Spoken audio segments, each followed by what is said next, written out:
शेतकरी मित्रांनो नमस्कार.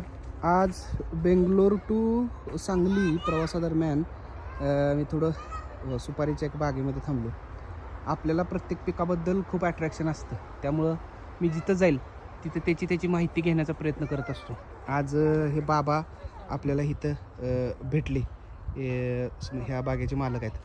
तर त्यांनी मला काय गोष्टी सांगितल्या. तर ह्याच्यामध्ये आत्ता ही जी बाग बघताय तर ती जवळपास 30 वर्षाची बाग आहे. सुपारीचं झाड लावल्यापासून 5 वर्ष त्याला फळं लागायला लागतात. आता ही 30 वर्षाची झाडं तुम्ही बघितली, ह्याच्यामध्ये पण बघा त्यांनी झाडं लावलेत. तर ह्याचं कारण काय, तर ही झाडं जशी जुनी होतील ह्यातली खराब होतील तशी ही झाडं ती काढणार आणि हे झाडं ठेवणार त्या जागी. म्हणजे ही रिले क्रॉपिंगची एक पद्धत झाली. इकॉनॉमिक्सच्या दृष्टीनं जर म्हणलं तर इकॉनॉमिक्स बघितलं ह्याचं तर जवळपास 15 क्विंटलच्या आसपास एका एकराला उत्पादन निघतं असं त्यांनी मला सांगितलं. आणि आत्ता